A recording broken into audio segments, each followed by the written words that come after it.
qua.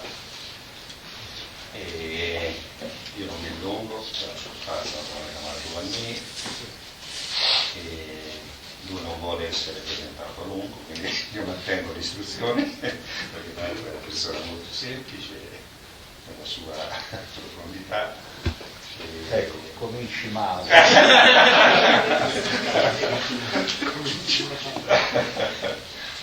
Comunque sono contento che Marco Bonini è venuto qui, anche perché è stata una storia lunga che doveva venire già un paio di anni fa, e dopo aver già il treno che era già il disastro, e quindi è saltato. Poi non potevi venire. Saltò questo Salto ferroviario in quel di... Ah no, quello a settembre. Sì, a settembre. L'anno scorso. E quindi insomma siamo qua finalmente e questa sera il titolo dell'incontro l'avete letto perché ha ricevuto la newsletter e conosci te stesso e conoscerai te stesso e Dio. Quindi insomma l'argomento è credo molto importante, è un po' al centro anche un po' di varie tradizioni spirituali, la mistica, eccetera.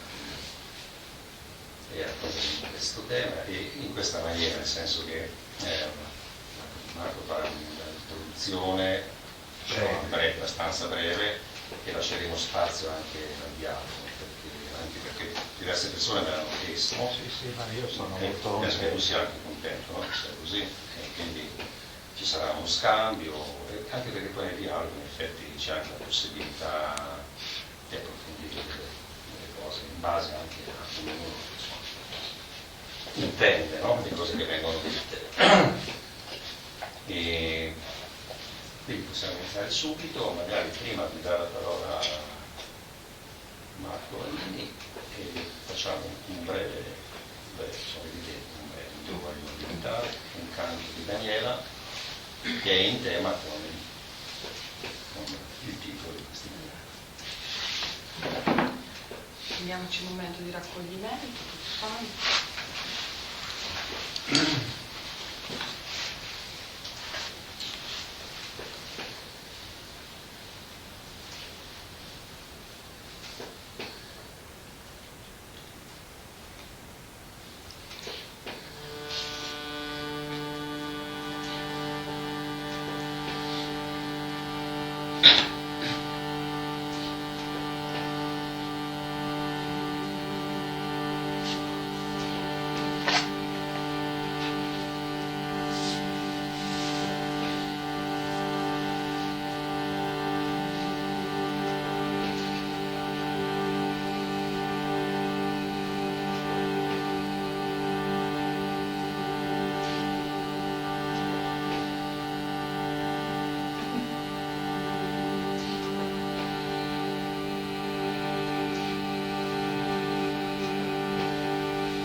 siamo.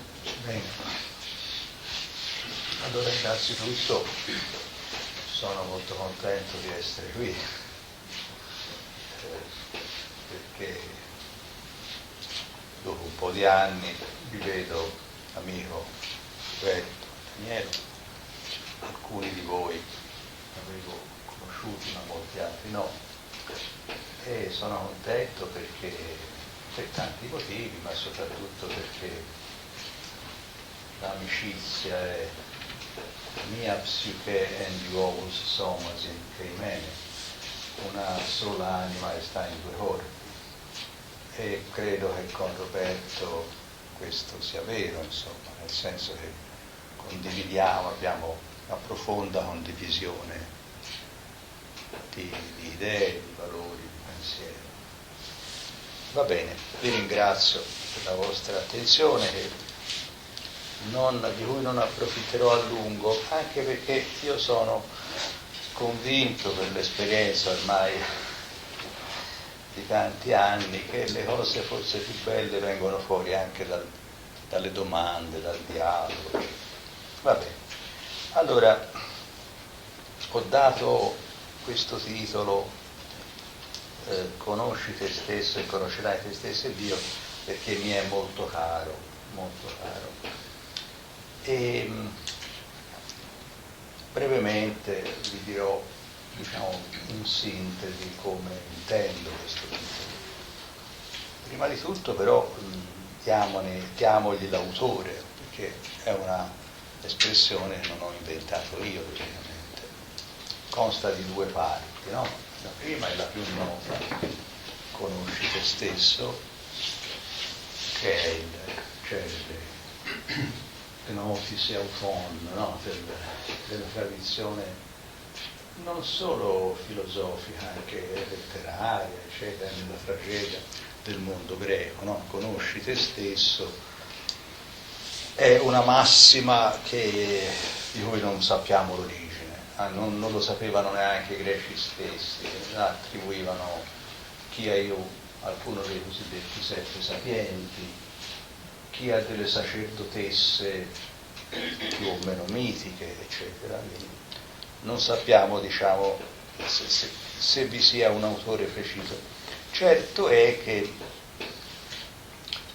era stata ripresa come motto dall'Apollo delfico, no? Nel tempio di quello che era il cuore religioso della Grecia, no? Probabilmente molti di voi sono stati, Delfi, luogo molto suggestivo, molto suggestivo, l'Apollo Delfi, cioè, conosci te stesso, e questa è la prima parte, direi basilare, e conoscerai te stesso e Dio, non l'ho aggiunto io, l'ho ripreso perché ne sono convinto, ma è una aggiunta di un autore cristiano che è uno dei grandi padri della Chiesa greca, Gregorio di Nissa, il quale in una delle sue opere appunto aggiunge a quella che gli era familiare, perché siamo nel III secolo d.C., cavallo secondo secolo d.C., ma questi padri greci, questi cristiani, erano tutti imbevuti di platonismo, no? Il platonismo, come cercherò brevemente di dire, è stato la prima grande fonte della filosofia cristiana, e quindi per lui era normale, va bene? Conosci te stesso era direi quasi un luogo comune, nel senso bello del termine, ovviamente, non nel senso banale. Perché? Perché era stato ripreso, fatto proprio, come sapete, conosci te stesso, da Socrate e quindi da Platone quando fa parlare Socrate. Allora, conosci te stesso e conoscerai te stesso e Dio, appunto, abbiamo cercato di inquadrati. La seconda parte ha un autore preciso, Gregorio di Nissa. La prima appartiene alla tradizione fianchina del mondo greco. Cosa significa conosci te stesso? Cioè come lo intendevano loro? Lo intendevano in un modo duplice. dice. Il primo voleva rimandare a che si fosse consapevoli della fragilità, della miseria della condizione umana. Conosci te stesso, questo è testimoniato, non sono mie idee, questo è testimoniato. Conosci te stesso veniva inteso da alcuni come appunto stai attento, ricordati, sarebbe un po' come dire il nostro tradizionale ricordati che sei polvere e in polvere ritornerai, no? Ricordati che sei questo, non farti pari agli dèi, altrimenti, dice un tragicografo greco, avrai a patire delle pene di fronte alle quali quella di Prometeo è nulla. A Prometeo un'aquila rodeva il fego che poi ricresceva, così l'aquila lo rodeva in ove. Allora, il primo senso è quello, come dire, uomo, stai attento, conosci te stesso, guarda che sei niente, appartieni dei loisi protoisi, come dice sempre Omero, ai miseri mortali, no? La consapevolezza della fragilità, della miseria, non nel senso necessariamente economico della condizione umana, soprattutto per quanto attiene, come dire, alla sua dipendenza, si dice filosoficamente, dalla necessità, cioè non dal bisogno, ma dal fatto che noi viviamo sempre in situazione e la situazione ci comanda, no? Illusoria, per esempio, la libertà, illusoria. Questa riflessione è stata molto sviluppata anche da Simone Weil nei nostri giorni, no? Va bene, però attenzione, perché il conosci te stesso ebbe abbastanza presto anche una interpretazione, diciamo così, apparentemente opposta, testimoniata da grandi autori, ora un paio dobbiamo dirlo, ma cioè uomo, conosci te stesso nel senso di ricorda, diciamo pure, la tua grandezza, la tua origine divina, quindi ricordati di questo. Quindi al contrario, sembrerebbe, della fragilità, della miseria, invece uomo, conosci te stesso, sappi chi veramente sei nella tua grandezza, come dire, nel tuo essere simile agli dèi. La omoiosis toteo, la somiglianza agli dèi. Attenzione, dice, ma sono due interpretazioni opposte? Sì, apparentemente sì, però poi in realtà hanno, come dire, una convergenza di cui si sono accorti i grandi, diciamo pure, filosofi. Il principale ovviamente è Platone, che, insomma, la filosofia è Platone, il resto più o meno è un commento. Perché?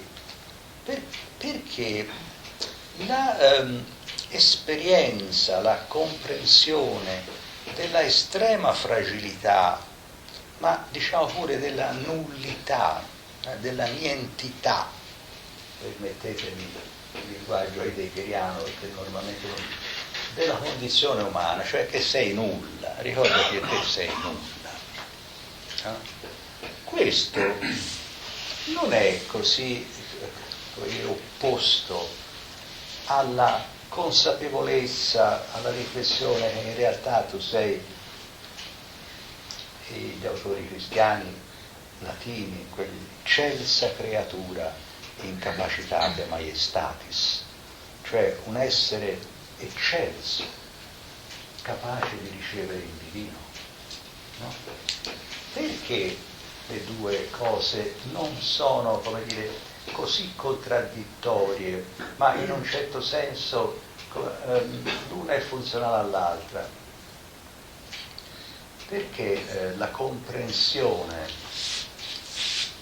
del proprio essere nulla, della propria assoluta dipendenza appunto dalla necessità, è condizione necessaria per la seconda comprensione, perché è in questo farsi nulla, comprendersi come nulla e quindi diciamo pure svuotarsi, distaccarsi completamente dalla propria verità, che in questo vuoto, in questa nullità, in questa nientità può mostrarsi, può apparire, diciamo pure to, theion. I greci per fortuna avevano il neutro, non avevano solo maschile e femminile, e quindi erano molto facilitati, perché nella nostra lingua o si è maschio o si è femmina, no? Quindi Dio è maschio, che è al maschile, eccetera, eccetera. Invece se c'ho il neutro, capite bene, non è veramente più impersonale, no? Allora il divino appare, compare e, come dire, entra soltanto dove c'è il vuoto. Ecco, in questo senso, come brevemente cercherò di dirvi, le due versioni che hanno sostenitori celebri, per esempio nel mondo latino Seneca, il filosofo Seneca, sostiene la prima, uomo, ricordati della tua pochezza, eccetera, eccetera. Per contro Cicerone sostiene la seconda, uomo, ricordati chi tu sei, eccetera. Allora, le due cose hanno un rapporto profondo. Allora, per arrivare alla parte che segue, noi dobbiamo incontrare appunto Platone. Platone è colui che ha coniato tante parole, spesso non si sa, ma giova ricordare per esempio che ha coniato la parola teologia. La parola teologia l'ha inventata Platone, ma ha coniato l'espressione che in italiano suona l'uomo interiore. L'uomo interiore. L'ha coniata quando nella Repubblica, nel suo libro La Repubblica, deve, diciamo così, descrivere cos'è l'uomo, no? Nel dialogo tra Socrate e gli altri, eccetera. Dice, ma insomma l'uomo che cos'è, no? Il problema dove stiamo, che cos'è l'uomo? E allora dice, guarda, facciamo così, immaginiamoci un animale dai molti aspetti, Poliutropos fremma, cioè come faceva, non so, la chimera, un po' leone, un animale dalle molte forme, un animale dalle molte forme, leone, scimmia, eccetera, eccetera. Ecco, l'uomo lo potremmo considerare questo, perché è veramente, come dire, un animale dalle molte forme. In che senso? Naturalmente gli animali, ciascun animale sta per una passione, no? L'uomo come complesso, noi ci verrebbe l'aggettivo psichico, ma i greci non lo usavano, va bene? Come un complesso di passioni, che sono desideri, paure, volizione di questo, volizione di quell'altro, che sono molteplici, appunto poliutropos, dalle molte forme. E basta? No? Poi bisogna pensare però che c'è anche o exoanthropos, cioè l'uomo interiore, oltre questo animale dalle molte forme, che, come dire, che siamo, non è che non lo siamo, però c'è qualcos'altro che appunto Platone nella Repubblica chiama l'uomo interiore, l'uomo interiore. L'uomo interiore che cos'è? Non è passione, le passioni sono tutte descritte da questi animali, ma è, diciamo pure, pura intelligenza, pura intelligenza. Non desiderio, non paura, non volontà di questo o di quest'altro, ma pura intelligenza. Secondo un'immagine che poi naturalmente sarà ripresa tantissimo anche dal mondo cristiano, l'immagine, vuol dire, bella di questo uomo interiore è quella della luce, no? Approfitto per ricordare o per dire a chi non lo sapesse che nella lingua greca la parola luce, che a tutti nota perché c'è anche in tanti nostri composti, è la parola phos, no? Phos, fosforo, la parola luce, la parola phos vuol dire sia luce sia essere umano. Se io guardo sul vocabolario trovo a seconda dei casi, primo lemma, luce, secondo si dice uomo, ma non dovete pensare, scusate, permettetemi di dire banalmente a questa storia di gender, dice allora le donne no. Essere umano, va bene, uomo in quanto essere umano, non in quanto maschio, queste sono stupidaggini, va bene? Allora, cominciamo a delineare questo fatto, no? Che uomo, cosa sei? Sei più cose, un complesso di molteplice di passioni, che non a caso però sono raffigurate come animali, e però poi sei anche, non esclusivamente, homo interior, diranno i latini, l'uomo interiore, che è pura intelligenza, pura comprensione. La parola che usano i greci è normalmente nous, cioè intelletto. Bene, questo concetto di uomo interiore e proprio anche l'espressione, naturalmente, ha avuto una lunga storia, una lunga e importante storia. Prima di tutto nel mondo greco, diciamo, tra virgolette, classico, pagano, insomma, no? Cioè non cristiano. La sviluppa tantissimo il maggior, più importante, diciamo così, platonico, eccetera, che è Plotino. Plotino su uomo interiore lavora tantissimo, l'uomo interiore.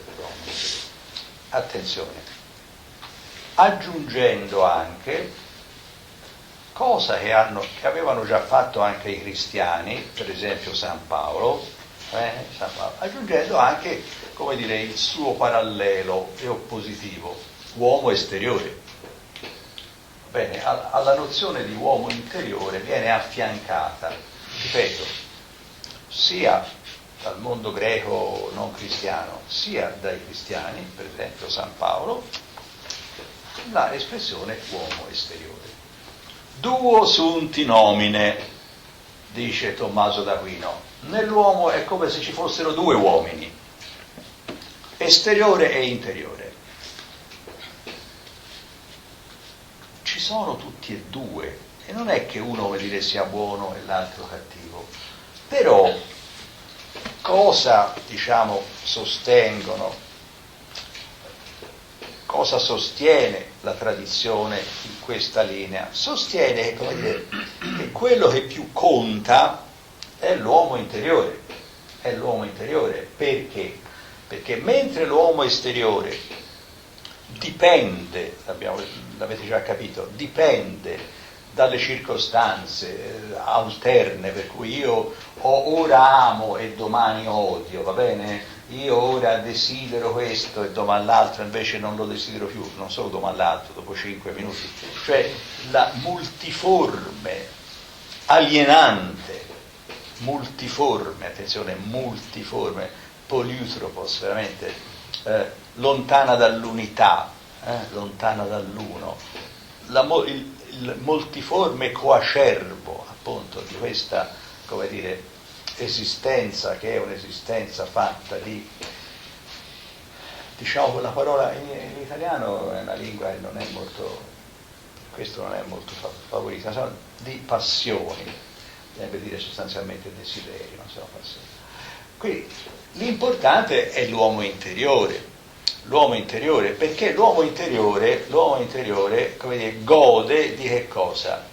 Della caratteristica di essere stabile, saldo, immutabile e, come dire, e quindi di dare quel bene e anche quella gioia, quella beatitudine che l'uomo esteriore non può assolutamente dare. Preda com'è delle alterne circostanze. Delle alterne circostanze. Allora,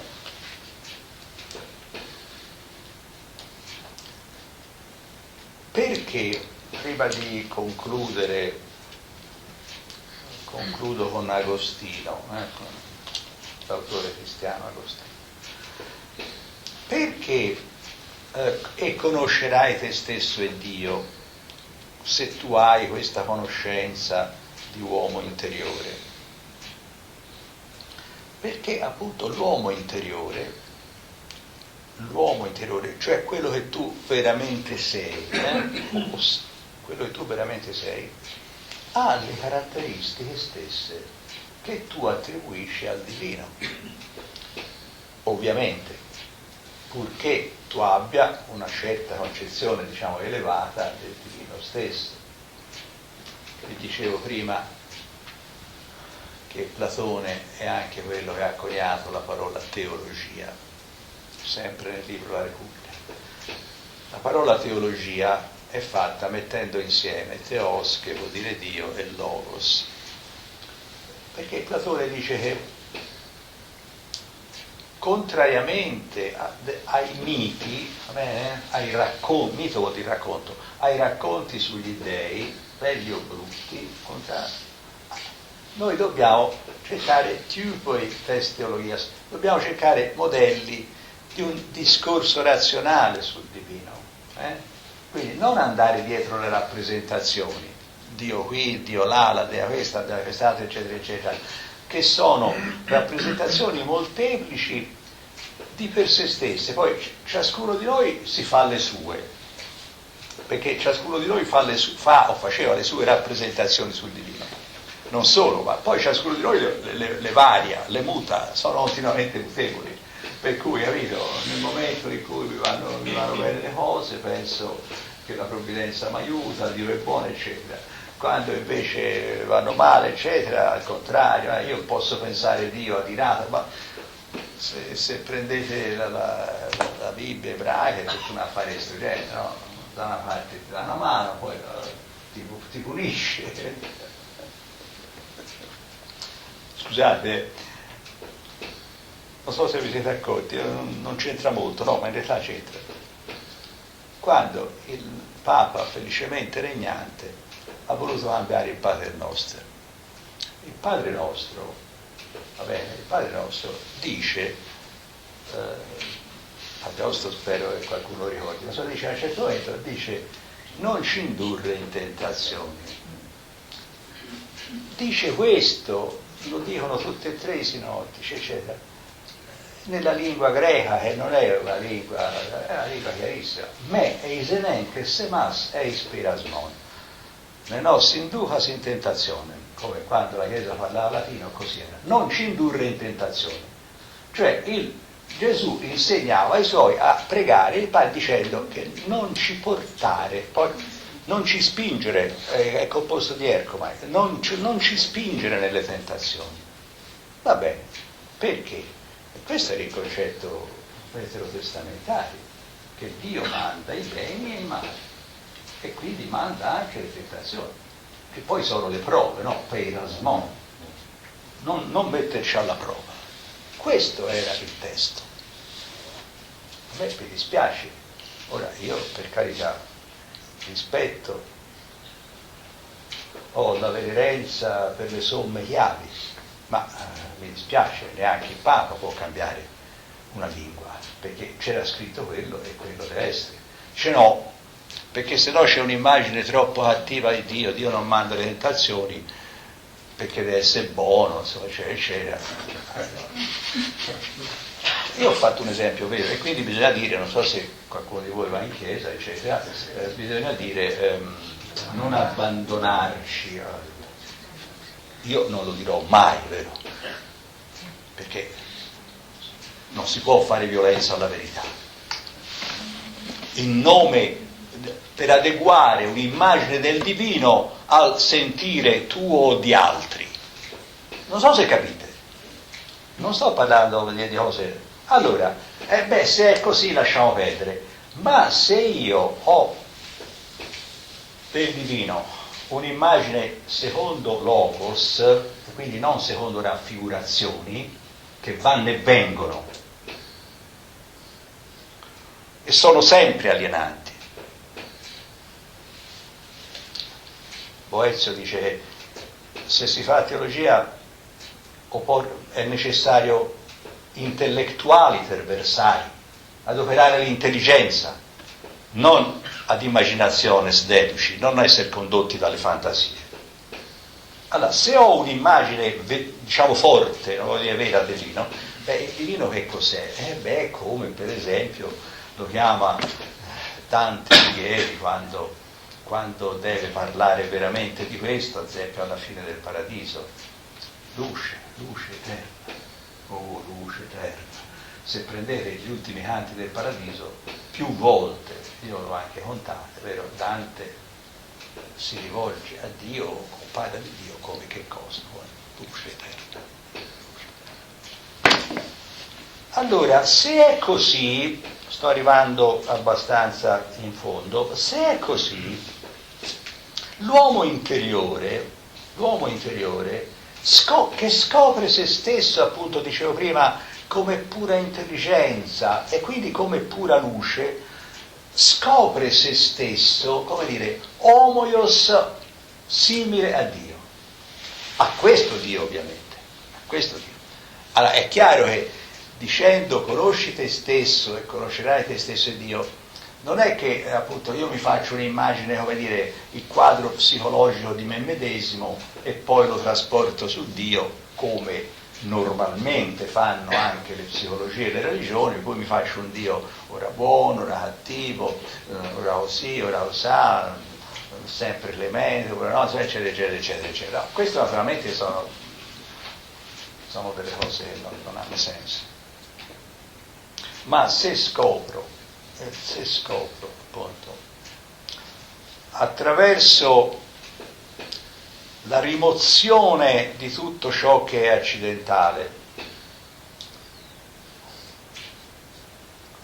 cioè la via eminentemente, come dire, filosofica del distacco, e anche questo Platone lo dice con estrema chiarezza nel Fedone. Quelli che filosofano rettamente si esercitano a morire. Oior tos philosophuntes apot nescein merethosi. Quelli che sono veramente filosofi, no chiacchieroni.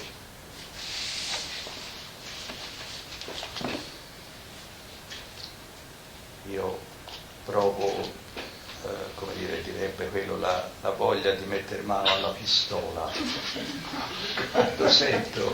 quando sento chiamare filosofi, eccetera. Il filosofo, secondo Platone, è colui che pratica la morte vuol dire il distacco, perché il distacco è la rimozione dell'accidentale per cercare l'essenziale, la rimozione di tutto ciò che è inessenziale per andare all'essenziale. Allora, se è così appunto, allora si capisce perché conoscendo me stesso, quindi non una conoscenza, come dire, di ordine psicologico, che pure esiste,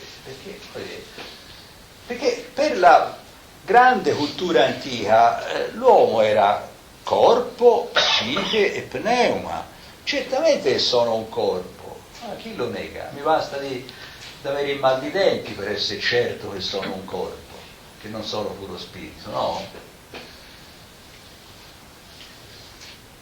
Psiche, se non vogliamo dire anima, certamente so benissimo di essere psicologicamente in un certo modo e quindi diverso da lei, da lui. Naturalmente ho molte cose comuni probabilmente, ma anche ciascuno di noi diverso, no? Per carità. Quindi per carità, soma o sarx, si voglia, psiche. C'è il terzo elemento, nous, l'intelligenza, che poi è diventata pneuma, spirito. Questo è l'essenziale. Questo è l'essenziale. E questo non è soggetto alla mutevolezza del corpo, alla mutevolezza non solo dei corpi di ciascuno di noi, no? Ma anche del mio. Perché se io vi guardo quando avevo 20 anni, non so meglio di ora, sono cresciuto, eccetera, cambiato, eccetera. Bene. Non parliamo poi dello psichismo, la psiche continuamente cambia, no? In greco la parola psiche, che vuol dire anima, vuol dire anche farfalla. Mi aveva detto molto simpatico, ma per eccellenza effimero. Le farfalle campano poi i giorni, ci sono addirittura le effimere che campano un giorno solo. Ora non insisto, queste sono le cose più belle, mi piace dire. Anche nelle pitture vascolari greche a volte l'anima è rappresentata come farfalla, perché è la stessa parola. Io dicevo psiche, per dire farfalla. Allora, mi avvio alla conclusione di questa mia, chiamiamola introduzione al nostro dialogo. Se io prendo Agostino, Sant'Agostino, va bene, che è il maestro della spiritualità dell'Occidente, era l'autore tra l'altro di gran lunga più amato e citato da Meister Eckhart, che è l'autore più amato da me.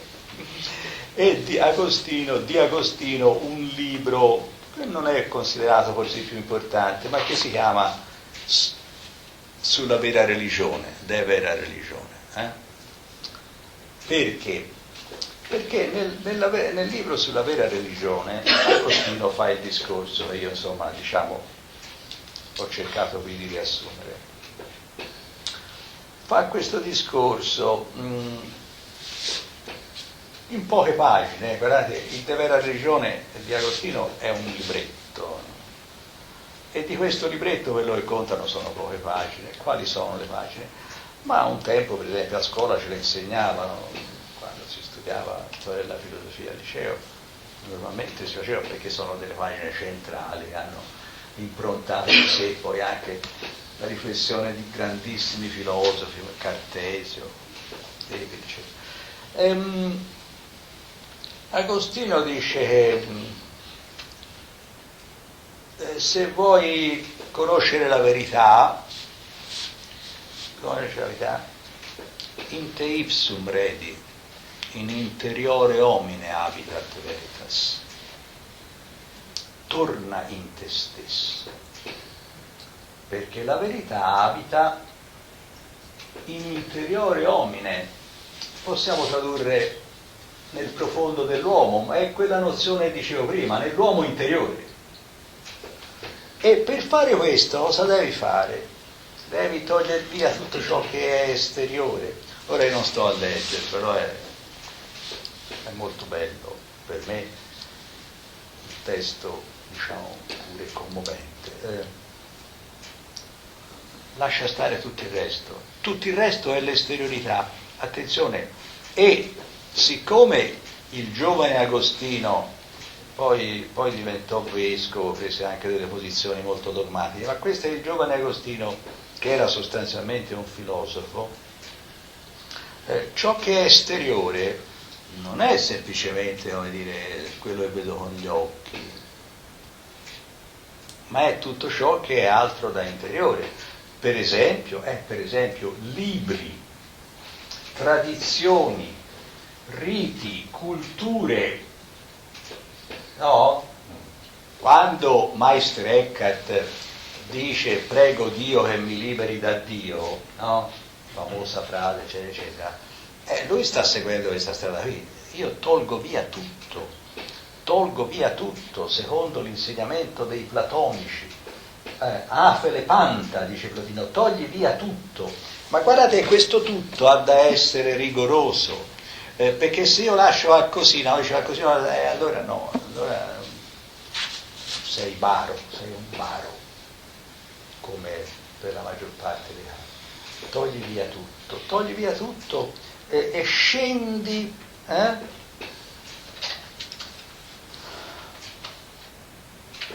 rientra in te stesso, la verità abita nell'uomo interiore.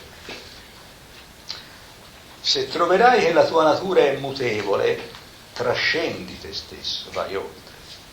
Ricordati però che stai trascendendo un'anima razionale e dunque tendi là dove si accende la stessa luce della ragione, cioè cerca di andare verso la fonte della luce, un ipsum lumen rationis exoritur. E allora, se farai questo, dice Agostino nel De Vera Religione, cosa ti apparirà? Non ti si presenterà certo la luce di questo sole, ma la luce vera che illumina ogni uomo che viene in questo mondo, che, come probabilmente ricordate, è una citazione del prologo di Giovanni. La luce vera, to hosto alekinon, la luce vera che viene in questo mondo, è il prologo di Giovanni, è il Cristo, bene, il quale nel prologo di Giovanni è soltanto lì,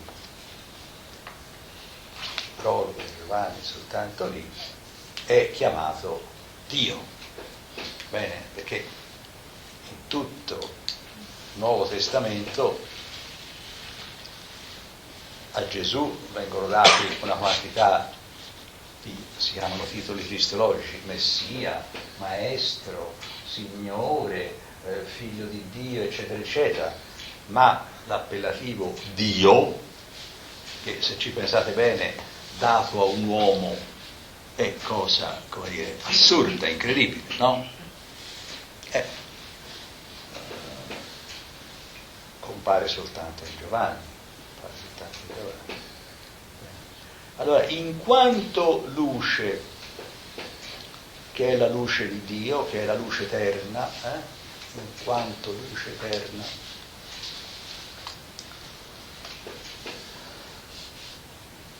questa luce che tu trovi nel profondo di te stesso, se hai fatto pulizia, se ti sei liberato da tutto ciò che è esteriore, bene, questa luce che tu sei è la luce stessa di Dio. Meister Eckhart non ha dubbi, e lo dice più volte con una chiarezza forse inaudita, e che naturalmente è stata una delle cause del suo, diciamo, del processo, eccetera. Dio e l'anima sono una cosa sola. Dio e l'anima sono una cosa sola. Se tu togli appunto le caratteristiche dell'immaginazione all'uno e dell'anima trovi il suo Grund, il suo fondo, no? Il fondo dell'anima, non le sue facoltà estrinse, il fondo dell'anima, che appunto è puro silenzio, come diceva all'inizio, nulla. Ricordate l'inizio di questa mia breve esposizione che ora chiudo? Prima di tutto scopriti come nulla. Homo in latino è legato a humus, che vuol dire terra. La stessa radice è da humilitas, umiltà, non come generica, come dire, virtù, insomma, un pochino così devozionale, ma come consapevolezza piena della tua soggezione alla necessità del tuo essere terra. Scopri questo, ora sto parlando il linguaggio di Maestrecca, scopri questo, scopri il profondo della tua humilitas e scoprirai il tuo vero essere homo, perché homo viene da humus, humilitas, e il profondo dell'umiltà, quindi veramente l'estremo del distacco, per cui tu sai di essere nulla, scopri di essere nulla, e in questo scoprirti nulla ti scopri, come dire, della stessa natura di Dio. Ecco, questo più o meno era quello che volevo dire, e ora discorriamo insieme, va bene? Grazie per la vostra attenzione.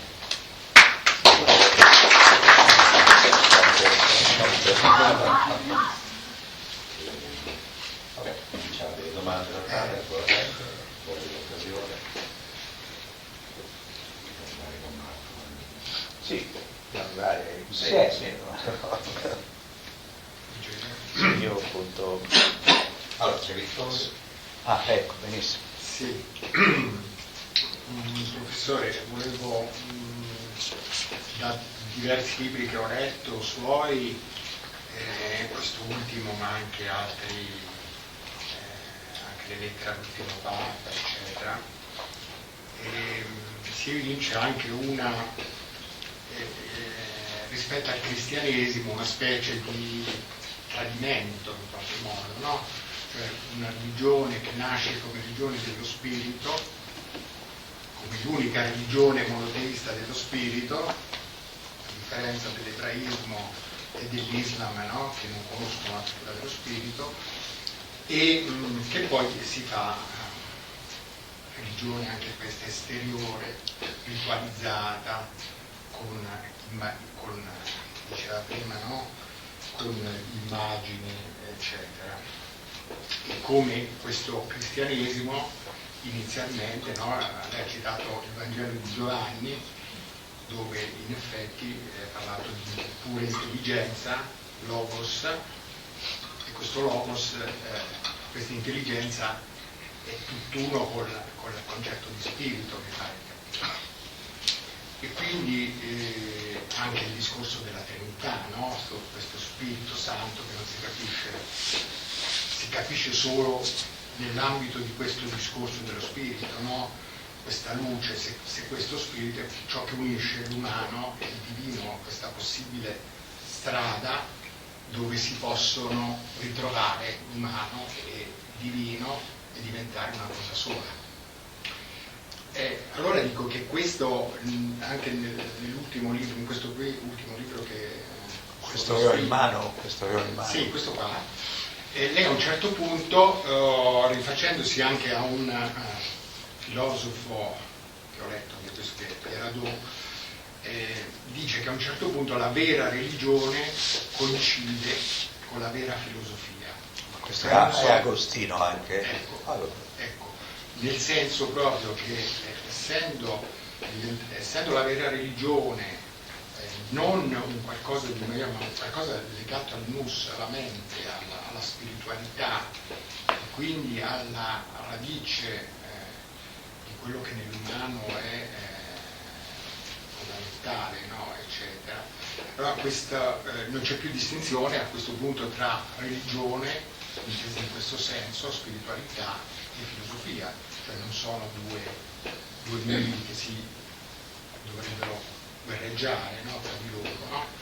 Allora, la domanda che un po' volevo dire, se prima di tutto se non c'è un problema oggi a livello proprio lessicale di lemma in cui non si sa bene più cos'è lo spirito e lo si confonde con lo psichismo, con la psiche, che è un'altra cosa, no? Perché è legata comunque alle forme, perché lo spirito invece è immutabile, eccetera, eccetera, e che quindi come in ogni discorso o possibilità di comunicazione è necessario restaurare un vocabolario comune, cioè un linguaggio comune, perché se uno dice spirito e oggi pensa a spiritualità, pensa alle visioni o pensa a queste cose qua, dei mistici dice vabbè non è una cosa per noi, no?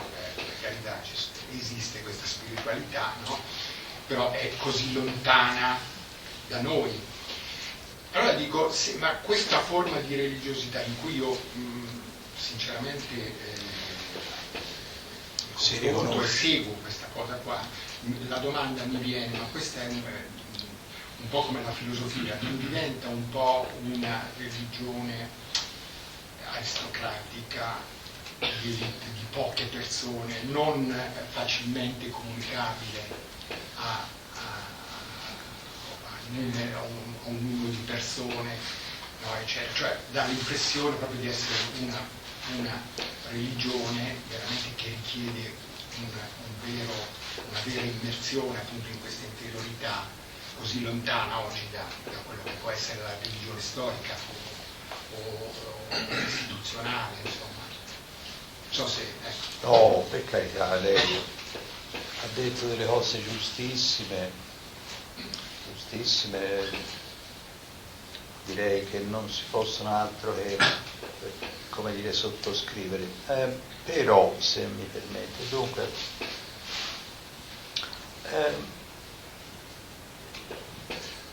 la natura del vero, diceva Hegel, è di farsi largo quando i tempi sono maturi. Cioè, noi abbiamo una storia del cristianesimo, premetto che io rispetto profondamente, sia ben chiaro, sia ben chiaro. Io ho un sacrosanto rispetto della tradizione cristiana, perché in mezzo a tante cose ci sono anche appunto una serie di figure di fronte alle quali io non posso altro che, come dire, proferire un profondo rispetto. Allora, cioè abbiamo un qualche cosa di passato, che però è passato perché certamente è un po' quello che penso, bene, ma non sono il solo ormai. Non so se lei, che evidentemente è persona di studio che legge, ha sentito parlare ormai della tendenza post-teista. No, sì, no. Allora, glielo dico io, ci sono dei teologi cattolici, anzi il capobanda è un gesuita, quindi, i quali ormai fanno un discorso, dice basta, cioè, il tempo del teismo, cioè delle immagini di Dio, è finito.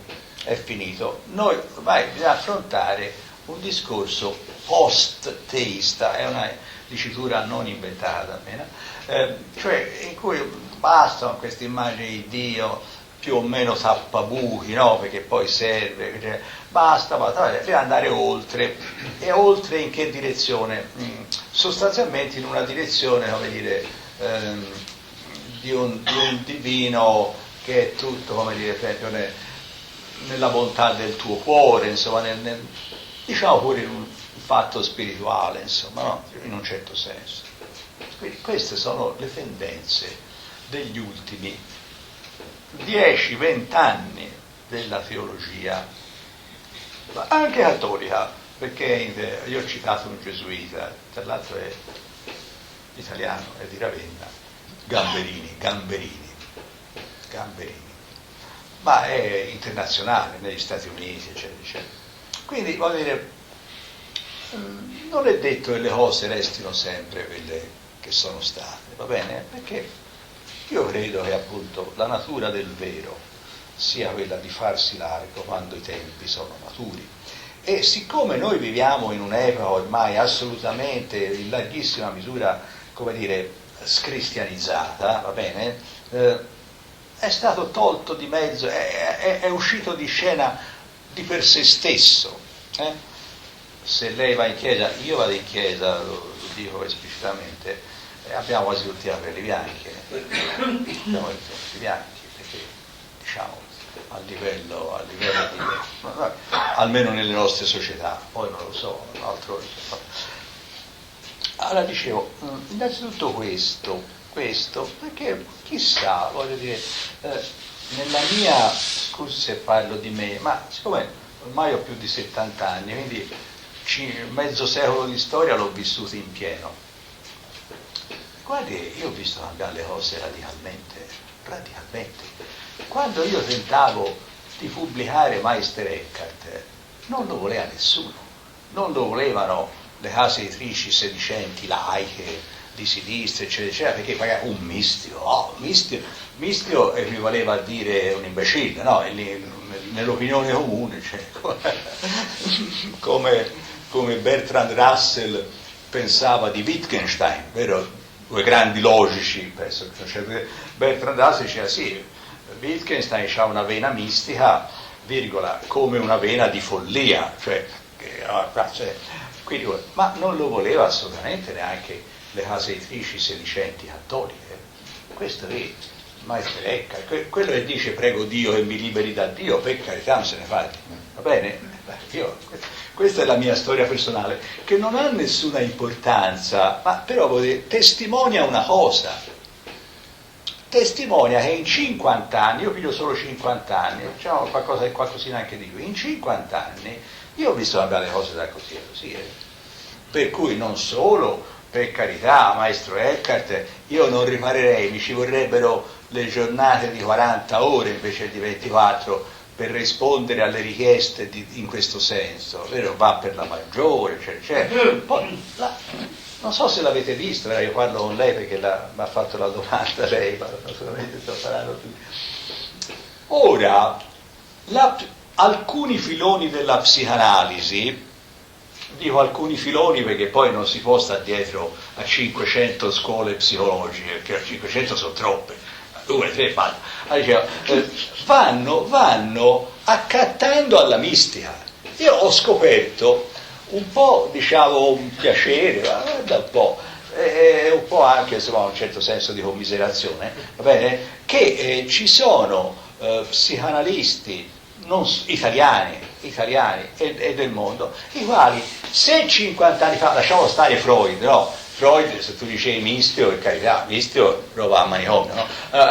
Ma anche fino, l'ho sentito io ai miei orecchi, va bene, gli psicanalisti 50 anni fa, mistio appunto è un soggetto va, come dire, trattato con una opportuna terapia, va bene? No, ora no, perché no, no, il mistio è profondo, io, no, ripeto, un po' mi fa piacere, poi dico, fate voi, perché naturalmente cosa prendono del mistico? Prendono l'aspetto, l'unico che possono prendere, cioè quello emozionale.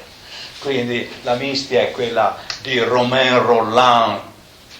Romain Rolland è uno scrittore francese, era un poeta, era, per carità, carino quanto volete, che fu in relazione epistolare con Freud.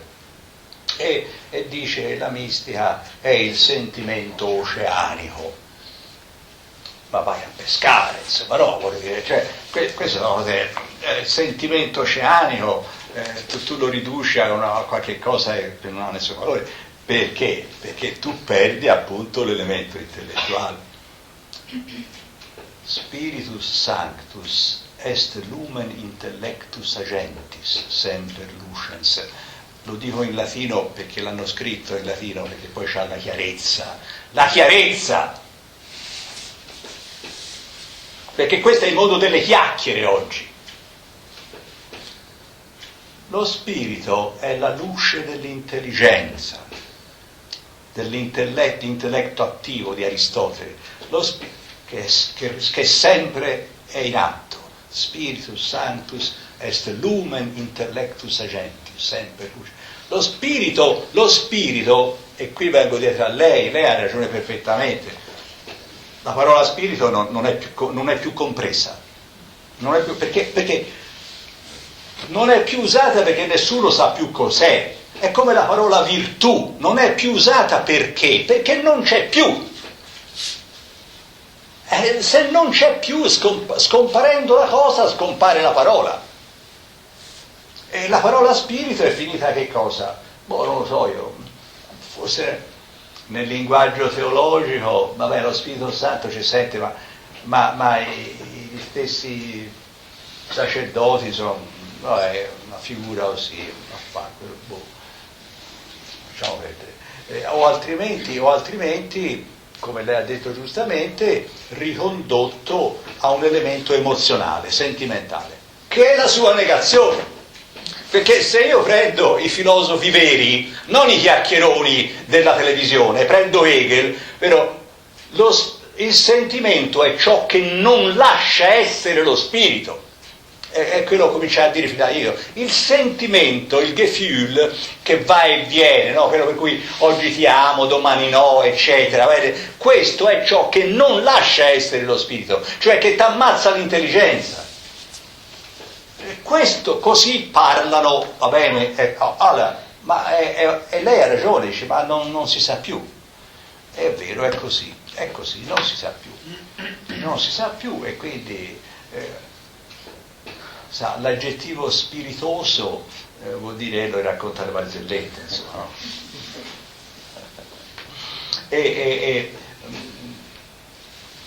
Peggio è mai il sostantivo spiritualità, che anche quello copre d'ogni cosa un po', insomma, no? Vabbè. Quindi lei ha perfettamente ragione, ha fatto una domanda, però io le devo ancora la risposta, perché è vero che c'è, come dire, un aristocraticismo, riprendo il suo discorso, che è un aristocraticismo certamente non di denaro e non di sangue, è di intelligenza, va bene? Come termina Spinoza la sua etica, tutte le cose importanti, bellissime, sono difficili. Sarebbe come dire, ma chi comprende a un certo livello la matematica superiore o la fisica superiore? Io per esempio no, perché soltanto chi l'ha studiata a lungo, eccetera, eccetera. Bene, c'è un aristocraticismo anche nel sapere chimico, fisico, matematico, no, non è così. Che è l'aristocraticismo, come dire, di chi ci si è dedicato magari tutta la vita. E quindi lei c'ha ragione, c'è qualche cosa in effetti di aristocratico. Ma, attenzione, però, nel complesso religione, se lei prende il complesso religione, e in questo devo dire il cattolicesimo è sempre stato molto attento e molto, direi, bravo in questo. Guardi che l'aristocraticismo finale, se così possiamo dire, è fondato in un democraticismo, mi permetto, iniziale. Il democraticismo che appare, che è nella semplice devozione, cioè l'estremo vertice di San Giovanni della Croce, famoso mistico, no? Il mio intelletto è diventato intelletto divino, eccetera, eccetera. Ma da dove è partito? È partito dalla devozione tradizionale, è partito cioè dalla preghiera, la preghiera come orazione, Padre nostro, Ave Maria, eccetera, eccetera, è partito dalla liturgia, eccetera, e si fonda su quello. Il religioso nasce dal religioso, diceva il Gesuita De Lubac. Allora, io le faccio degli esempi veri, no? Io prendo, lei se ha letto qualche cosa anche di mio lo sa, prendo uno dei vertici veramente della intelligenza spirituale cristiana, lasciamo stare la parola mistica, Angelo Silesio, Pellegrino Perù. Quest'uomo che comincia i suoi distici dicendo via Dio, via angeli, eccetera, via tutto questo, no? Liberiamoci anche di Dio, no? Prego Dio e mi rivede a Dio, eccetera. Poi però scopro, giro pagina, e ci sono i distici in onore di San Francesco, della Madonna, di Santa Vesta, Non a caso molti interpreti, che mi dispiace dirlo, sarebbe bene si occupassero di altre cose, bene, dice là, prima dice via, non voglio neanche gli angeli, via tutte le immagini, poi dice, e va a pregare, molto anche cose italiane, perché venne in Italia, si addottorò a Padova e in Italia diventò cattolico Silesus. Quindi adesso io, Chiara di Montefalco, con le sue caratteristiche anche proprio della santità più fisica, eccetera, dice, ma com'è che? No, è così, perché non c'è una contraddizione per cui se tu sei appunto l'aristocratico, che dicevamo prima, per questo disprezzi e disdegni, quello che è l'humus, ho detto prima, l'humus.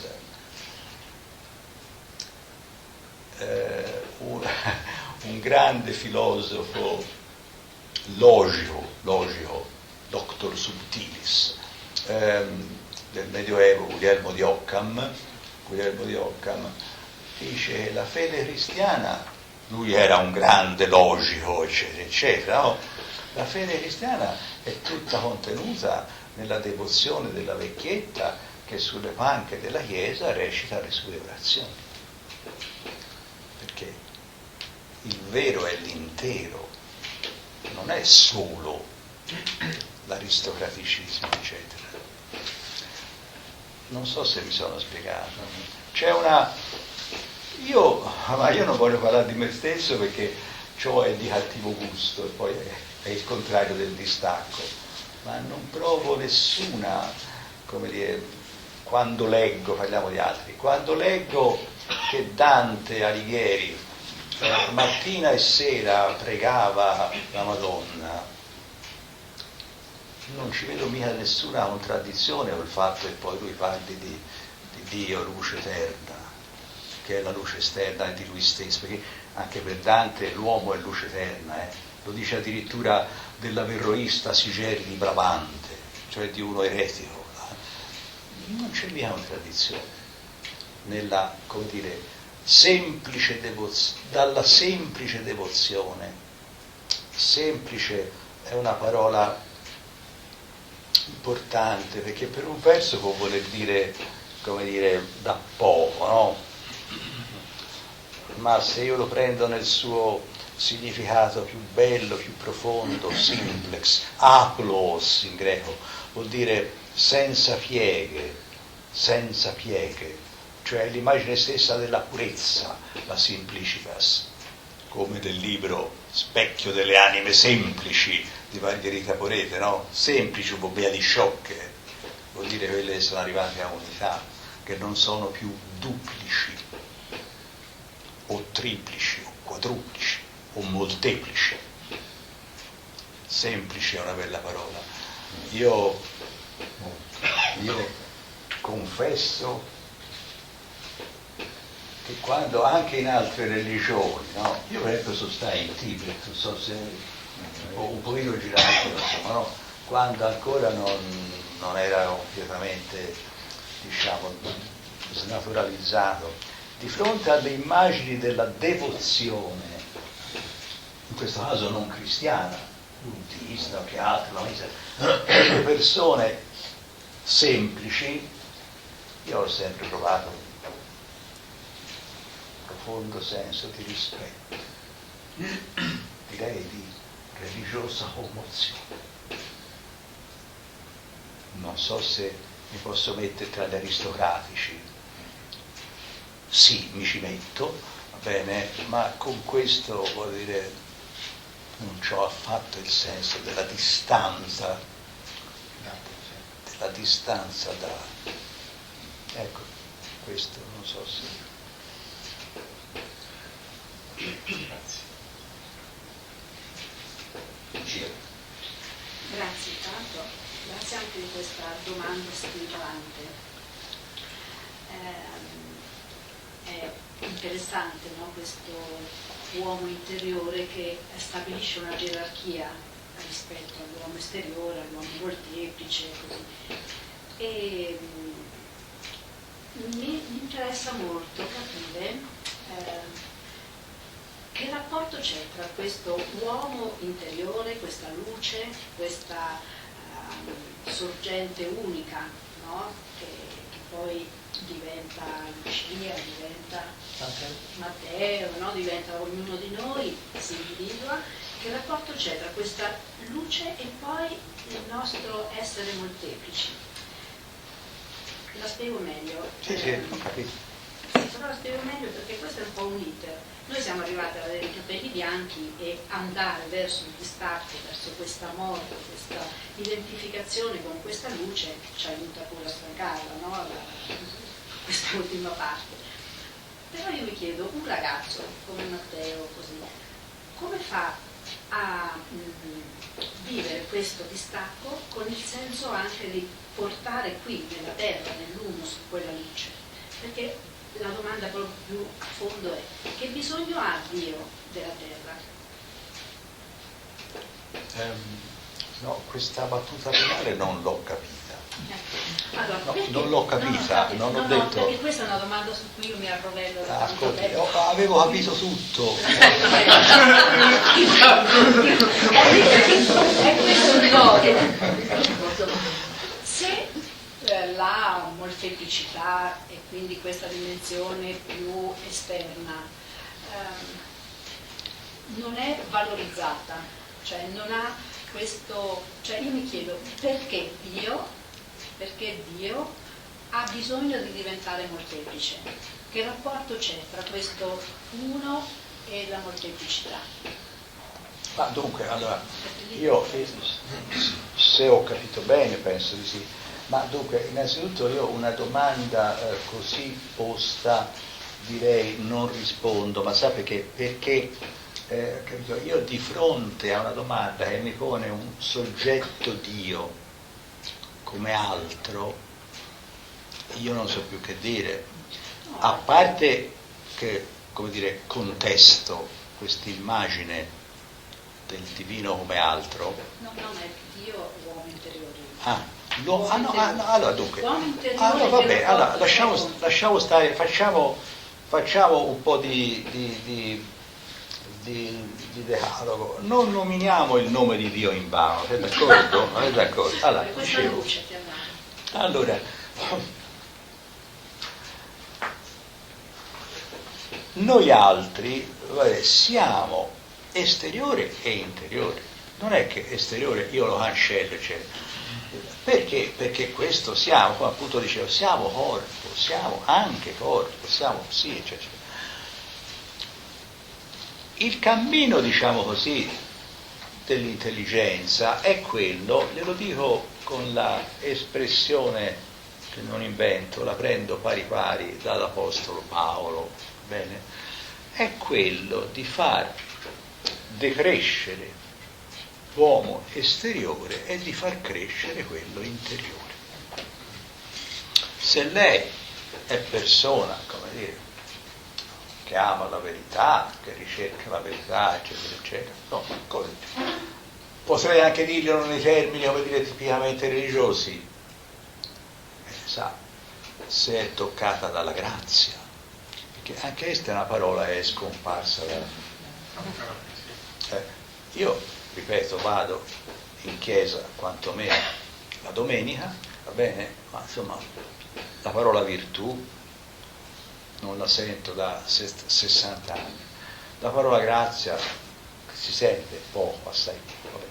Allora dicevo, perché lei mi poteva fare la stessa domanda in una veste un po' diversa, dice: com'è che lui è un uomo distaccato e io invece no?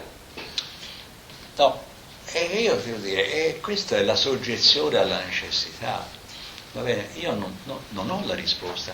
Allora dicevo, però certamente ti posso dire, cioè non te lo dico io, te lo dicono gli autori di cui sto parlando, che tu puoi continuamente nella tua vita progredire e far nascere, crescere, venire sempre di più alla luce l'uomo interior, e l'uomo esteriore invece farlo decrescere. Bene? Cioè dare sempre più spazio nella tua vita, come dire, alla verità, al bene, ai valori, no? A ciò che è non solo uno, ma diciamo l'eterno.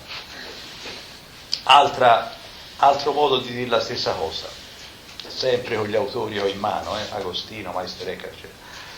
Noi siamo, per un certo verso, nel tempo, nella corporeità o psichicità e nel molteplice.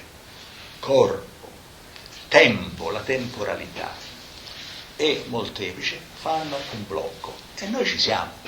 No, certo, noi viviamo nel tempo, viviamo nel molteplice, 1, 2, 3, e viviamo appunto una dimensione. Corpo e psiche sono molto legati, ma sono, diciamo, corpo. Ma non è solo questo, perché noi viviamo anche una dimensione che è non tempo ma eterno, non molteplice ma uno, non corpo ma spirito. Guardi, io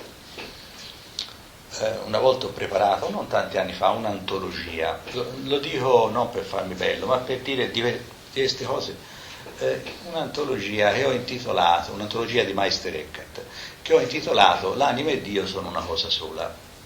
Titolo già provocatorio,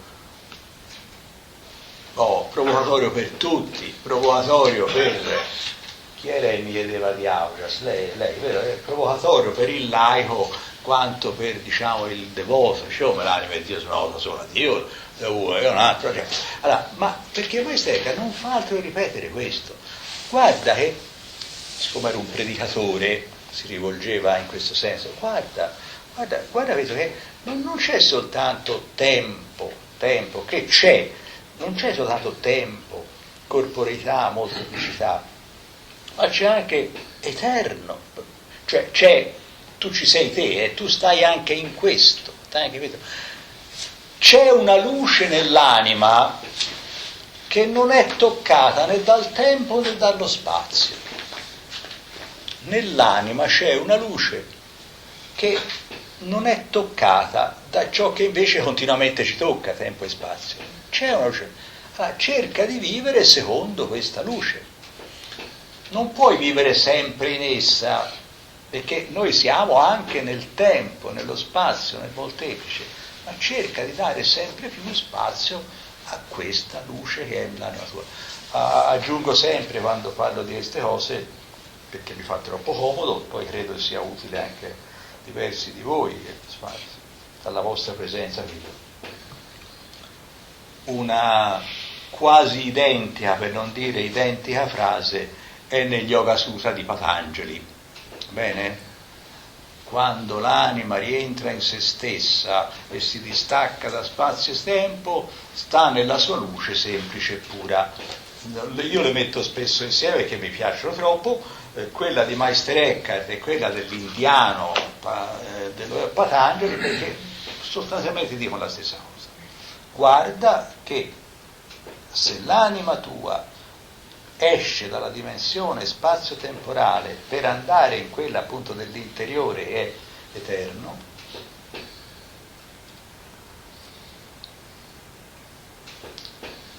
c'è un sermone di Meister Eckhart che commenta la prima delle beatitudini, beati pauperes spiritu, beati i poveri in spirito. La traduzione italiana non è molto felice, parla della povertà, dove il maestro Eckhart dice: io, in quanto questo uomo qui, Marco Conrado Heinrich, sono nato in un certo tempo e una volta non ci sarò più. Bene, se ne andranno tutti.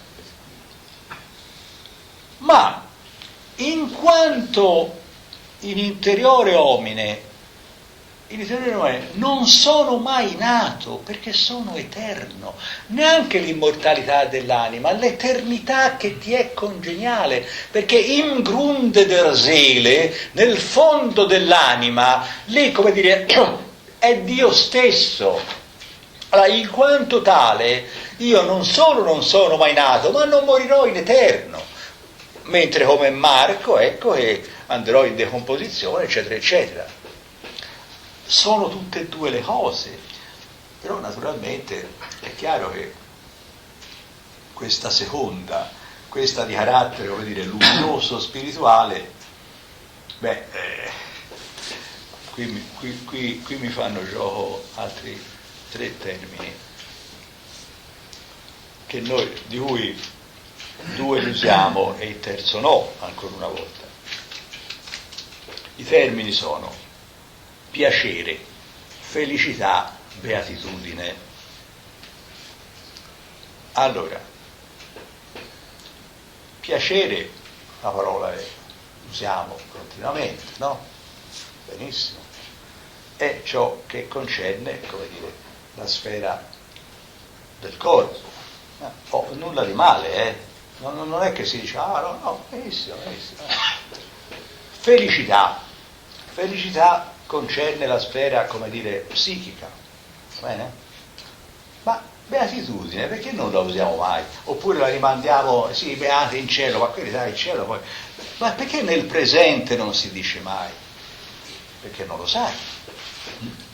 Te conosci il piacere, tutti noi conosciamo il piacere, da quello di mangiare un buon cibo a quello dell'amicizia, passando per il sesso e naturalmente è il piacere per eccellenza, perché qui deve dire la nostra società è malata in un modo furioso, non c'è altro, no? Poi si meravigliano di ciò che avviene nella società, sotto l'aspetto criminale, eccetera, ma per forza te non dai altro che questa terminologia e questi concetti, disgraziato cosa può fare? Comunque, va bene, piacere sappiamo, elemento assolutamente aleatorio, no? Aleatorio, qui, gli antichi, eccetera.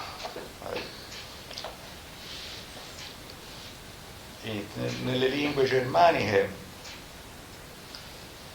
sazio e triste sono la stessa parola. In inglese sad, in tedesco satt. Sazietà uguale tristezza. No, io ho tanta fame, meglio sete, perché la sete è più forte della fame. Bevo, eccetera, eccetera. Godo un pazzo e poi però sento male.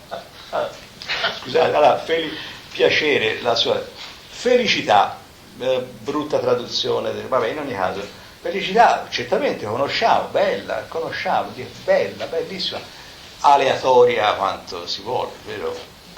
Aleatoria quanto si vuole. Ricordate, un tempo queste cose le insegnavano a scuola. Quando il ricchissimo re Creso chiede a Solone chi è l'uomo più felice, no? Perché Creso era ricchissimo e chiede a Solone, il filosofo ateniese, eccetera, chi è il più felice degli uomini, che sa felice sempre. Ma non è così, perché la felicità va e viene. Vabbè, lasciamo perdere. Beatitudine, perché beatitudine non si dice più? Perché? Perché era, in greco si dice macaria, che vuol dire la grandezza. La parola che il latino ha reso un beatitudo, e in italiano è venuto beatitudine, il greco lo dice una parola in cui c'è la radice di grandezza. Macros, grande, l'opposto di micros. Perché questo non lo dici più? Perché beatitudine è una condizione che non è soggetta alle circostanze, né all'elemento appunto corporeo, per cui io ho sete e bevo, ma se non ho sete eccetera eccetera, né all'elemento diciamo psichico, per cui sono felice se va bene una situazione e infelice se non va bene un'altra, ma Macaria, beatitudine, è la condizione dello spirito, dell'intelligenza, il quale non conosce sì o no, ora sì e ora no. E questo è... Guardi, sono cose, io nella mia vita di lavoro eccetera, ho fatto prevalentemente l'insegnante liceo. Io ho fatto nella mia vita, ora sono ovviamente ampiamente in pensione, ma ho fatto nella mia vita prevalentemente quello. E guardi che tutti i ragazze ovviamente eccetera, hanno sempre capito perfettamente queste cose, magari sulla base non tanto di, come dire, di concetti. Io insegnavo storia e filosofia e quindi era il mio mestiere, dovevo parlare di quello, ma a volte veramente basta leggere un passo di una storia, un passo, perché queste cose vengono anche, le capiscono tutte, sa? Non è che dice, ma è certo se nessuno gliele dice, se, capito, se la scuola non lo fa più, la famiglia non lo sa più, lasciamo perdere, non parliamo per carità dei media, televisione, eccetera. Allora siamo così.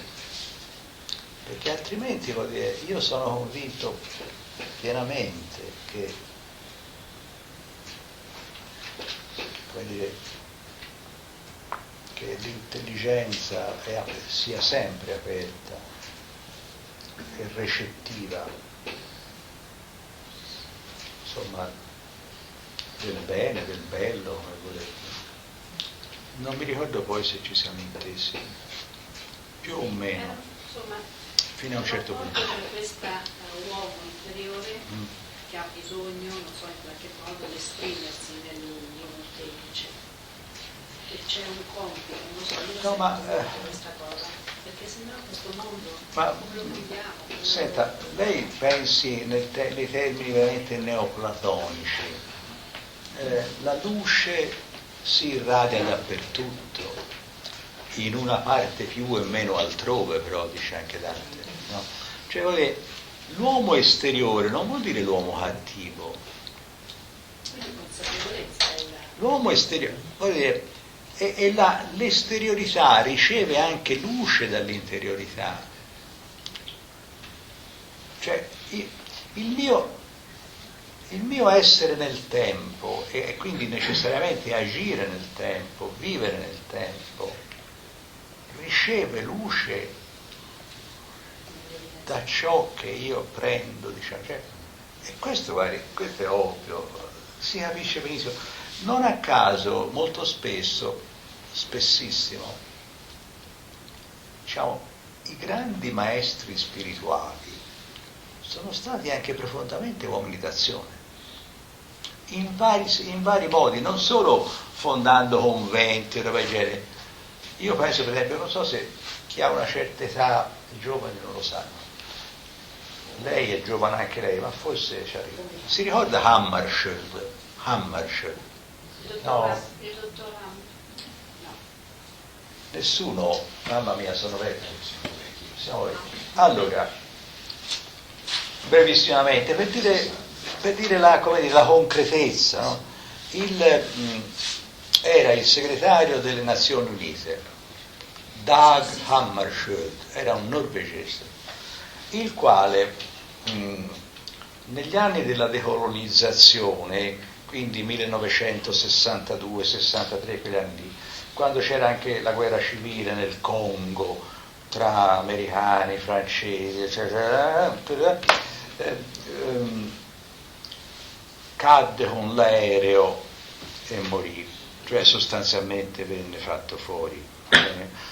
Hammarskjöld credo sia stato anche premio Nobel, segretario delle Nazioni Unite, va bene? Un uomo, per dire, al massimo dell'azione, no? difatti è morto in Congo mentre cercava di mettere pace, eccetera. Bene, se lei ha lasciato un diario, tradotto anche in italiano, varie edizioni, legge Hammarskjöld, non solo era un uomo che teneva sul tavolino, direi mi permetto di dire i due capolavori della letteratura universale, la Bhagavad Gita e Meister Eckhart, e scrive, lascia per gli altri che bisogna agire distaccati dal frutto dell'azione, ma bisogna agire, non posso fare a meno di agire. Non è che la vita di tutti noi è in situazione, chi è padre, marito, o se altro, eccetera, eccetera, lavoro, eccetera. È chiaro che, come dire, non sfuggi all'esteriorità prende luce dall'interiore e prende luce sempre di più. Questo è vero, prende luce sempre di più. L'uomo esteriore si corrompe e l'uomo interiore cresce, dice l'Apostolo Paolo. Non so cos'altro aggiungere. C'è una risposta, c'è una domanda. Posso fare una domanda? In italiano. In italiano? Sì, in italiano. Sì, pensavo di in greco antico. Se ce la faccio, tremo di notte. Secondo te Cristo allora aveva questa dualità uomo interiore e uomo esteriore? E poi volevo anche chiedere se prima aveva accennato che arrivando in profondità anche i riti vanno, giusto, a cerimonie, perciò vuol dire che riti come battesimo, matrimonio, questi non sono essenziali. E poi c'è un'ultima cosa che poi puoi rispondere uno o nessuno. No, io non mi sottracco. L'unità che arrivando in profondità, questa unità con il divino, come si incontra poi con quello che sarebbe il giudizio finale, l'ultimo libro della Bibbia, l'Apocalisse? Questa non la capisco. Cioè, dice che Cristo torna e giudica i morti e i vivi, giusto? Perciò quello non riesco a capire dove si combacia quello con il concetto di un arrivare in profondità e stare unito con Dio. Ma dunque, ora non so se risponderò a tono. Allora, innanzitutto cerca di vedere, dico cerca come se fossi il predicatore che parla, non vuole fare il predicatore, cerca di vedere, come dire, i libri, anche i libri, tutti i libri, come qualche cosa che sono, come dire, relativo. Va bene? Quindi di fronte per esempio all'espressione libri sacri cerca di sapere e capire che la sacerdotà ce l'ha messa te, ma chiamare sacro e divino ciò che è di mano umana, chiamare sacro e divino ciò che è di mano umana è la suprema bestemmia. Quindi voglio dire, se te mi metti di fronte e dici ma nell'Apocalisse c'è scritto questo, come la mettiamo? Io ti rispondo, guarda, io rispetto l'Apocalisse come tutte le cose del mondo, ma per me la cosa non mi interessa minimamente. Poi se tu vuoi te la faccio lunga, guarda, l'Apocalisse per secoli hanno creduto che fosse un libro non ispirato, cioè vuol dire, qui senti una discussione come un po' la prima domanda che hai fatto, dice ma Cristo che stava come uomo interiore, ma sai, tu mi metti di fronte delle cose come io chi sono per decidere no. Se Gesù ragionava in termini di uomo.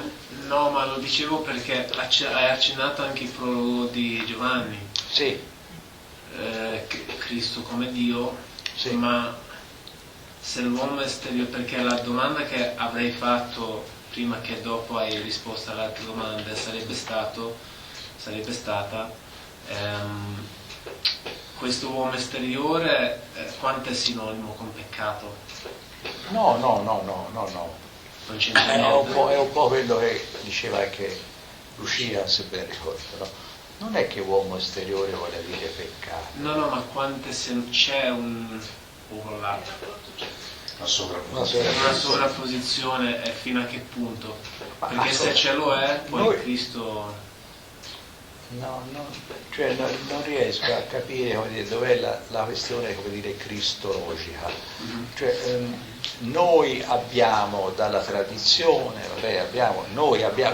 ragioniamo onestamente, no? Noi abbiamo dalla tradizione, per esempio, una serie di libri, va bene? Ci sono giunti una serie di libri che poi hanno degli autori specifici. Il Vangelo di Giovanni, ormai dicono gli studiosi, parentesi, ne ho fatto un'edizione anch'io, che ha almeno 4 autori.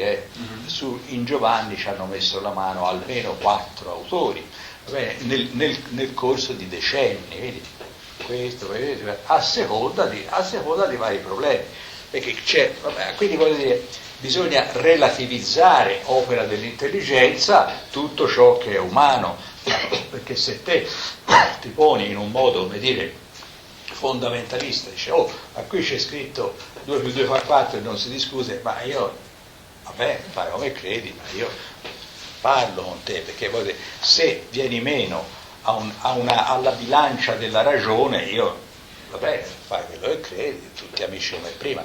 Allora quindi relativizziamo anche, come dire, il cosiddetto libro sacro, relativizziamolo. Quando dicevo prima bisogna distaccarci anche dai libri, i libri sono quelli, mica Paperino, che a me Paperino non mi fa problema, mi fa problema appunto il Deuteronomio, occhio per occhio, dente per dente, e quello mi fa problema. No, allora, quindi, vedi, Maestro Eckhart era un domenicano del 1300. I domenicani erano quelli dell'Inquisizione, non so se ti posso dire, lui era domenicano, dell'ordine che si faceva uno scrupolo della difesa dell'ortodossia, ed era professore a Parigi, magister. A lui dice tranquillamente che i filosofi pagani, filosofi greci, non cristiani, conobbero la verità prima della fede cristiana. E a lui dei libri sacri non gliene importa nulla. Perché? Perché è un uomo intelligente. È cristiano. Porca miseria, cristiano. Lui è morto confessando la fede cattolica. Quando lo accusarono di eresia, lui fece una dichiarazione pubblica nella chiesa dei Domenicani di Colonia, professando la sua... E sotto processo a Avignone si rimise a giudizio della sede apostolica.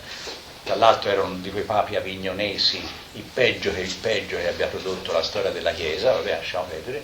Lui è morto da buon cristiano, questo ufficialmente. Ma perché stiamo parlando di lui? Almeno io.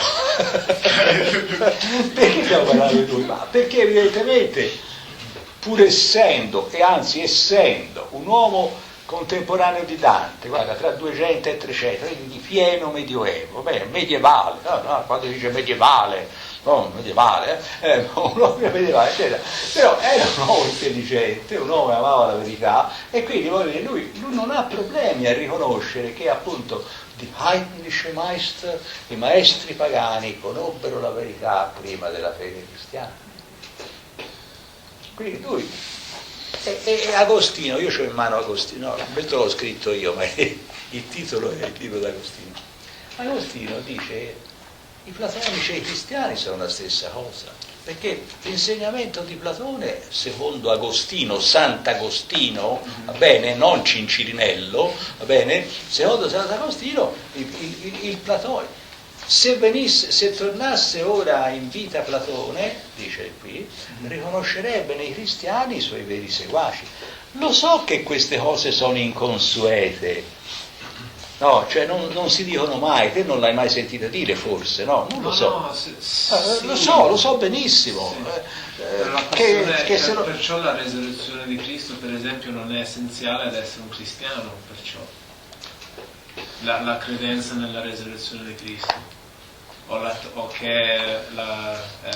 Vedi, se tu pensi la resurrezione come una sorta di super miracolo, cioè la resurrezione, se per te la resurrezione funziona, come dire, questo miracolo, porca miseria, altro è guarire ciechi o i sordi, eccetera, questo come dire, lo faceva anche Sai Baba, se te prendi la resurrezione come una sorta di super miracolo per avvalorare la fede in Cristo, io ti dico, guarda che tu sei fuori strada, perché è Gesù stesso che dice non si deve credere a miracoli. Questo. Se tu mi pare di capire, tu bazzi un po' il Vangelo, quindi poi lo saprai anche te, che la fede, credere ai miracoli non è mica la fede buona, non è la fede buona. Quindi voglio dire, che problema, qual è quello che dice la risurrezione? La risurrezione, cosa sia avvenuto sostanzialmente non si sa storicamente, che ci siano stati dei fenomeni che hanno fatto pensare alla risurrezione non c'è dubbio, se no non nasceva neanche la letteratura. Poi che sia avvenuta, come sia avvenuta non si sa, poi gli stessi testi sono difformi su questo, c'è chi dice un modo e chi dice un altro. Ma se te prendi il Vangelo, va bene, quando i Sadducei chiedono a Gesù di chi sarà moglie quella che ha avuto più mariti, di chi sarà moglie nei cieli quella che ha avuto più mariti, cosa gli risponde Gesù? Dice, ma guarda che la resurrezione avviene in questa vita, è un passo evangelico, la resurrezione è in questa vita, non è che uno dice prima deve morire e poi risorge, perché quelli gli va a finire male lo stesso, te devi risorgere in questa vita, cioè devi in questa vita compiere, metanoia si dice in greco, il cambiamento del tuo animo, questa è la resurrezione che conta. Che poi quello che sia successo a Gesù dopo la sua morte, io non lo so, io mi attengo a quello che dicono gli studiosi, va bene? Dicono gli studiosi, studiando, eccetera, eccetera, va bene. Però non è quello, come dire, che mi fa o non fa cristiano. Non è un fatto, bene? Non è un fatto nel tempo e nello spazio che mi fa in un modo o nell'altro. Quello che fa in un modo o nell'altro è il testimonium anime, è ciò che nell'anima stessa ti succede. Guarda, ti dico solo questo, conosci Simone Weil, sai chi è? Simone Weil, no, è una filosofa francese del secolo scorso, morta giovanissima, a 35 anni, 34 anni, che è considerata unanimemente, non solo da me o da altri, una delle voci più profonde, come dire, della mistica, della spiritualità, eccetera. Era di famiglia ebraica, però si sentiva sostanzialmente cristiana. Simone, con la E finale, Weil. Se ti capita, farai un buon acquisto. Bene? Lei dice così che paradossalmente mi sarebbe più facile la fede cristiana senza la risurrezione. Mi sarebbe più facile. Perché quello che secondo lei, come dire, fa il cristianesimo è la passione di Cristo, è la sofferenza e la morte di Dio. Lo dice lei, virgola, io sono d'accordo. Paradossalmente mi sarebbe, perché lei voleva anche essere battezzata, lei era di famiglia ebrea, va bene? però aveva simpatie per il cristianesimo. E cercava anche, come dire, la strada per essere battezzato, eccetera. E in una famosa, bellissima lettera che scrive, la puoi leggere, dice: la fede cristiana mi sarebbe più facile senza la resurrezione. La fede cristiana. Sì. Ma dovrebbe essere facile. No, mi sarebbe più facile, come dire, accettare la fede cristiana senza la resurrezione. Vabbè, perché secondo lei appunto è un elemento, e non è, come dire, quello diventa determinante se per te è, come dire, un elemento di forza. Ecco, noi ce l'abbiamo, ce l'ha Maometto? No. Ce l'ha il Buddha? No. Noi sì, noi abbiamo la resurrezione. Ma non è mia questa. Ma non pensi allora che c'è? Scusa, sto a fare tante domande. No, io non lo so. Comunque, anche tempo, forse ci sono altre persone che vogliono. Pensavamo di chiudere verso le 7, però qui sta anche a voi, c'è chi, secondo me, pare Sì, che ci siano lascio ancora delle domande, 1, 2. Però allora mettiamo. Magari facciamo domande brevi. Domande brevi e risposte. No, sono io che ti non dungo le risposte. No, allora, sì, ma poi vedi, va a finire così che con le domande ci si. Gianna e Luca. Gianna e Luca, e direi di finire così, no? Sì. Va bene. Poi ci rivediamo un'altra volta. E poi ci rivediamo un'altra volta perché penso che probabilmente ci sono anche altre persone che vorrebbero, però dobbiamo accontentarci. Siamo nella necessità, siamo nello spazio e nel tempo. Anche Niobe, rappresente Niobe. Io sono proprio No.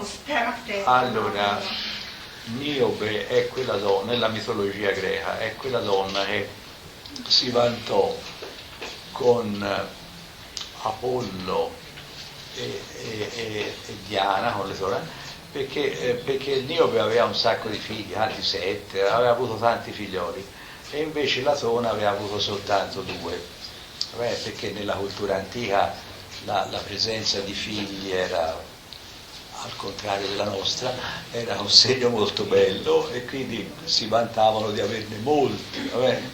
Allora, questa si vantò con la dea, Elena aveva 9, 7, un numero molto alto, e quella solo 2. E allora la dea chiese ai figli, Apollo e Diana, di vendicarla.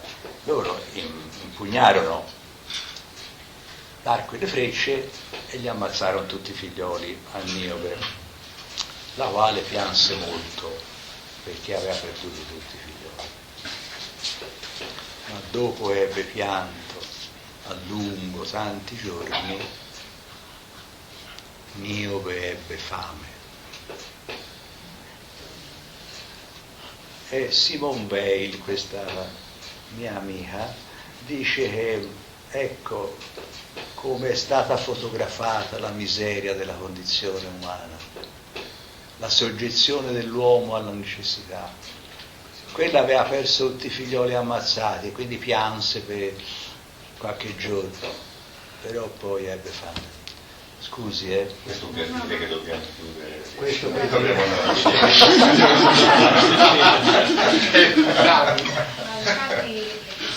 un po' si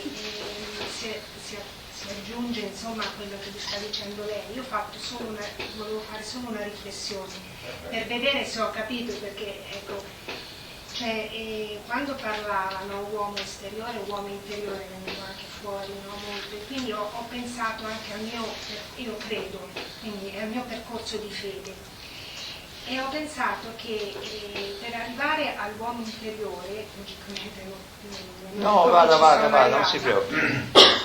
Ho avuto bisogno dell'uomo esteriore, nel senso che nell'uomo esteriore io ho percepito la mia fragilità, i miei desideri, le mie passioni, le mie mancanze, e da questo uomo esteriore io ho iniziato un percorso verso quell'uomo interiore, quella luce che per me è quella la risurrezione.